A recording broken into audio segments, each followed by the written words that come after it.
시청자 여러분 안녕하십니까? 복지TV 뉴스입니다. 지하철 역사 계단을 보면 휠체어 장애인의 이동을 위한 리프트가 장착돼 있는 것을 볼 수 있습니다. 난간에 위태롭게 의지해 있는 휠체어 리프트는 각종 사고를 발생시키기도 하는데요. 월요일 아침 출근 시간, 장애인들이 휠체어 리프트에 몸을 실었습니다. 정두리 기자입니다. 월요일 이른 아침 출근길을 재촉하는 이들의 발걸음이 모여드는 종로 3가역. 좁고 가파른 계단 위로 휠체어 리프트가 펼쳐지고 아슬아슬하게 그 위로 오르는 이라나 씨. 난간에 의지한 채 공중에 뜬 휠체어 리프트는 아주 천천히 그리고 위태롭게 안내인까지 크게 울려가며 계단을 내려갑니다. 엘리베이터가 없는 지하철역을 이용하기 위해서 장애인들이 올라야 하는 휠체어 리프트. 종종 고장이 발생하고 사고로 다치거나 사망하는 사건이 벌어질 정도로 위험천만하지만 어쩔 수 없이 불편과 위험을 무릅쓰고 휠체어 리프트를 이용할 수밖에 없습니다. 저는 저기는 리프트 타는 걸 망설여지고 리프트가 있는 역은 피해서 돌아서 엘리베이터를 타고 갈 수 있는 역을 찾아서 가기도 하거든요. 광화문역으로 나선 김명학 씨는 고장으로 작동을 멈춘 휠체어 리프트를 바라보며 이러지도 저러지도 못한 채 계단 위에 우두커니 멈춰버렸습니다. 원인은 안전바의 스위치 고장. 1시간여 넘게 기다린 끝에 수리가 마무리됐지만 김명학 씨는 이미 지쳐버렸습니다. 신고를 해서 장애 조치 출동하는데 시간이 좀 소요되는데 급하시면 일단 저쪽 반대편으로 제가 안내를 해드리겠습니다. 일단 여기 계속 계실 겁니까? 네, 그러면 저희가 빨리 조치도록 하겠습니다. 잠시 기다리십시오. 저기 리프트는 너무나 약하고 그 이동할 때도 자기 목숨을 내걸고 이렇게 가잖아요. 어차피 리프트는 안 된다고 생각해요. 22일 아침 출근길 엘리베이터가 설치되지 않은 서울시내 지하철 11곳에서는 휠체어 리프트에 몸을 맡긴 장애인들의 외침이 울려 퍼졌습니다. 이 광화문역에서 엘리베이터가 설치된 실제로 광화문역을 이용해서 출근하시는 시민 여러분 꼭 관심 가져주십시오. 최근 지하철 5, 6, 7, 8호선을 운영하는 서울도시철도공사는 1동선 미약보 역사 승강 편의시설 설치 타당성 조사 및 기본 계획 용역을 시행했습니다. 서울장애인차별철폐연대가 공식 확인한 결과에 따르면 1동선이 확보되지 않은 역사는 27곳, 현재 설치 중인 3개 역을 제외하고는 불과 6개의 역만이 엘리베이터가 설치 가능할 뿐 광화문, 까치산, 상일동역 등 18개 역에는 엘리베이터 설치가 불가능하다는 결론이 나왔습니다. 이와 관련해 장애계는 구조적 문제를 이유로 들고 있지만 결국 예산 배정의 가치에서 밀려난 것이라고 지적했습니다. 이 구조의 문제는 결국은 어떻게 어느 정도 이제 공사하는가 이 문제이거든요. 그래서 그런 부분들에 대해서 저희는 좀 예산을 확보해서라도 명확하게 하겠다라는 약속을 해야 된다. 누군가에게는 불편함에 잠시 투덜대는 순간이지만 장애인에게는 위험한 일상이 되고 있는 휠체어 리프트. 예산이나 구조적 어려움보다 한 사람의 권리가 우선되는 정책이 시급합니다. 복지TV 뉴스 정두리입니다. 인천의 한 어린이집에서 보육교사가 2살짜리 아이를 폭행해 경찰이 조사에 나섰습니다. 낮잠 시간에 잠을 안 잔다는 이유로 이 아이를 수차례 집어 던졌다는데요. 김지환 기자입니다. 어린이집 교사가 갑자기 아이를 집어들어 바닥에 내동댕이 칩니다. 같이 놀던 아이들은 놀란 듯 조용해집니다. 잠시 뒤 교사는 다른 아이를 머리 위까지 들어올려 다시 바닥에 내팽개칩니다. 마치 빨래를 타는 것처럼 무려 5번이나 반복합니다. 같은 방에 있는 교사는 말리기는커녕 고개조차 돌리지 않습니다. 이 아이는 발 부분의 타박상으로 전치 2주의 진단을 받았습니다. 인천의 한 어린이집에서 2살 배기 남아가 폭행당했다는 신고가 접수돼 경찰이 수사에 나섰습니다.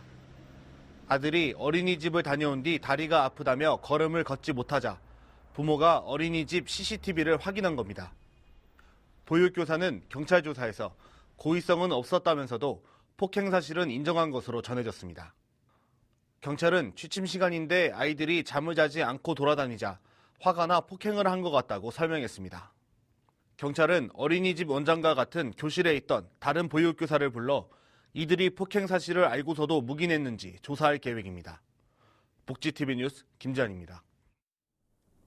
장애인차별 금지 추진연대가 올 한 해 권리 옹호 활동에 대한 보고대회와 모니터링 결과를 보고하는 자리를 가졌습니다.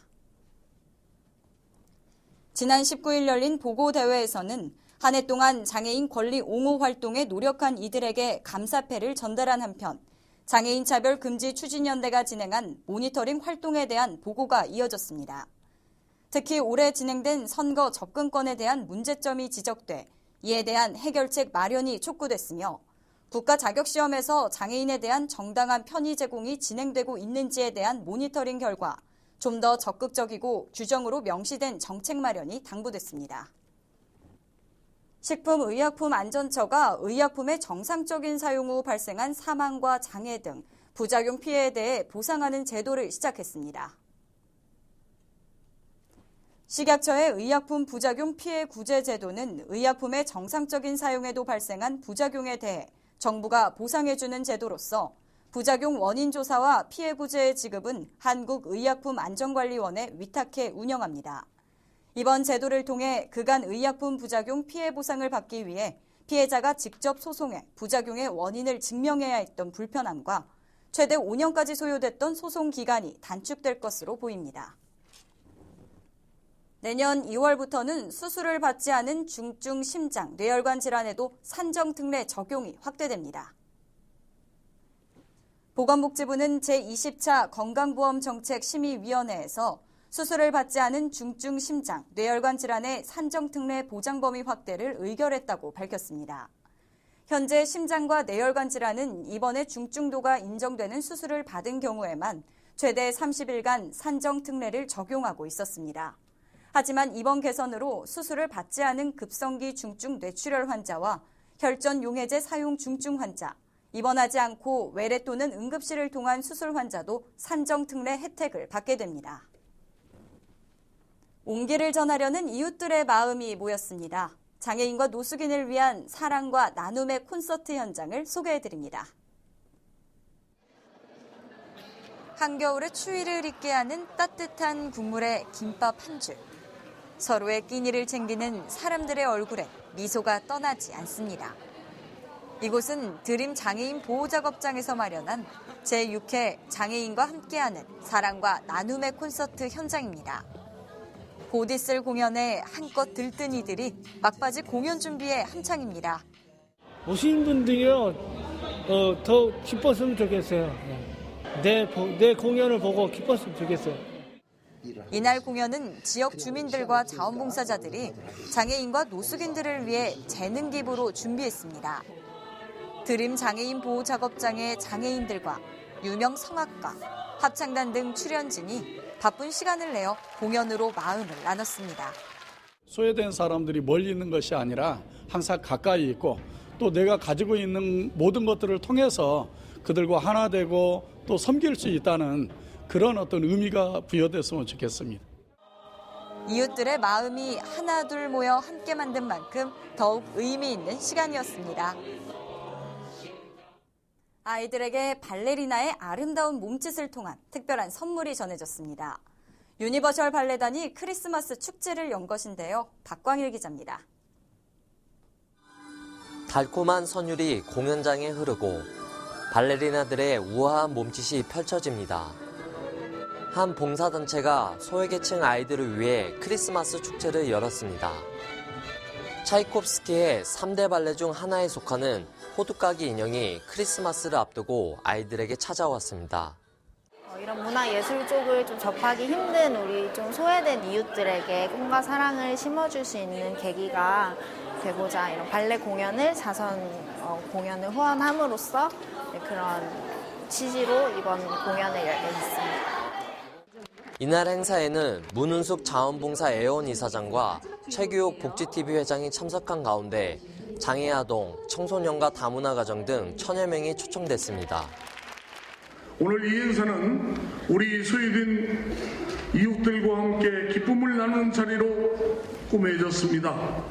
앞으로도 장애인과 비장애인이 함께 더불어 사는 행복한 복지시대를 만들어가는데 이날 행사에서는 유니버셜 발레단의 호두까기 인형 공연뿐 아니라 아이들에게 크리스마스 선물을 증정하는 등 다양한 이벤트도 진행됐습니다. 한편 유니버셜 발레단은 지난 1997년부터 매년 크리스마스에 맞춰 호두까기 인형 공연에 소외계층의 아이들을 초청해 왔으며 지금까지 5만 1천여 명이 관람했습니다. 복지TV 뉴스 박광일입니다.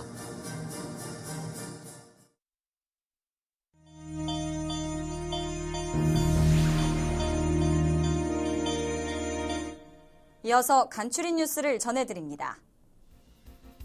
서울시가 복지 사각지대를 해소하기 위해 민관 협력으로 추진 중인 희망 온돌 사업에 지난 1년 동안 36개 기업과 단체가 참여해 약 94억 원을 기부한 것으로 나타났습니다. 이는 지난해보다 17억 원 정도 늘어난 후원액입니다.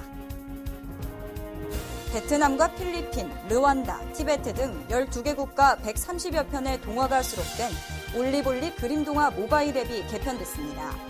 그림동화는 한국어와 영어, 현지 언어로 제공되며 안드로이드 마켓이나 앱스토어에서 올리볼리를 검색하면 내려받을 수 있습니다.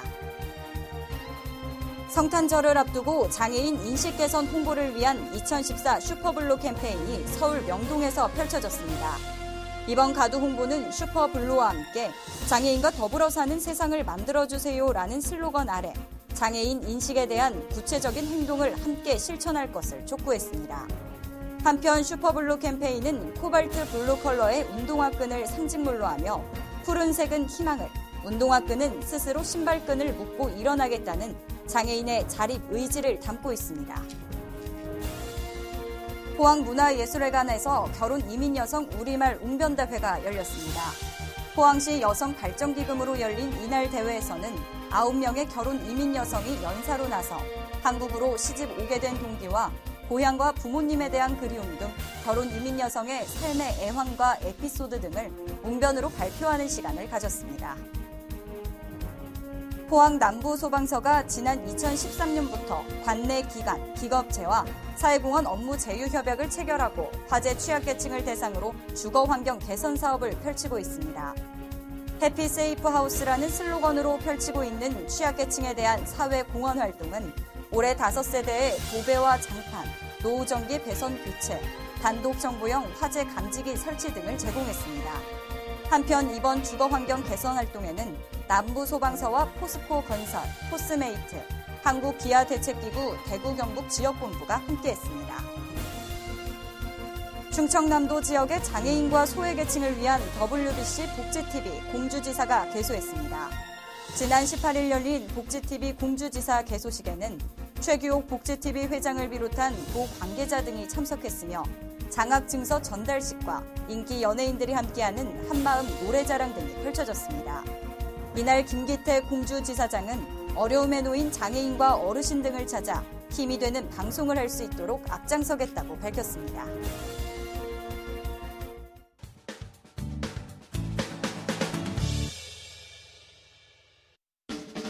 한 주간의 사회복지 행사를 한눈에 알려드리는 시간 복지 게시판입니다. 베리어프리 영화위원회에서 12월 22일부터 1월 23일까지 장애인의 영화 관람 환경 개선을 소재로 UCC 공모전을 개최합니다. 베리어프리 영화는 시청각 장애인은 물론 장애인과 비장애인이 함께 영화를 즐길 수 있도록 시각장애인을 위해서 화면을 설명해주는 화면 해설을, 청각장애인을 위해서 한글 자막을 넣은 영화입니다. 장애가 영화 보기에 문제가 되나요라는 주제로 누구나 응모 가능합니다. 자세한 사항은 베리어프리 영화위원회로 문의하세요. 세이브 더 칠드런 후원관리팀에서 해외 결연 파트 편지 발송 및 번역 자원 봉사자를 모집합니다.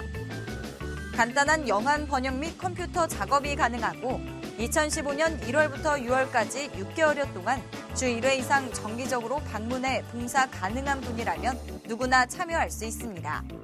자세한 사항은 세이브 더 칠드런 후원관리팀으로 문의해 주시기 바랍니다. 지금까지 복지 게시판이었습니다. 이야기가 있는 시간 오늘의 영상 함께 보시죠. 서울시에서 지난 9월부터 11월 2달간 중증 장애인과 독거노인을 위해 이동 빨래방을 운영했다고 합니다.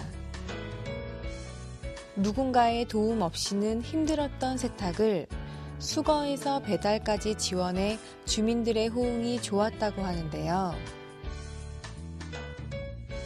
내년부터는 세탁 차량 추가와 낡은 이불 교체 등 관련 사업을 확대해 나갈 계획이라고 합니다. 이불처럼 크기가 큰 대형 빨래의 경우 쉬운 일이 아니죠. 누구보다 필요했을 장애인과 어르신들을 위한 이동 빨래 서비스. 서울시뿐만 아니라 전국적으로 시행될 수 있었으면 좋겠습니다. 이상으로 복지TV 뉴스를 마칩니다. 시청해주신 여러분 고맙습니다.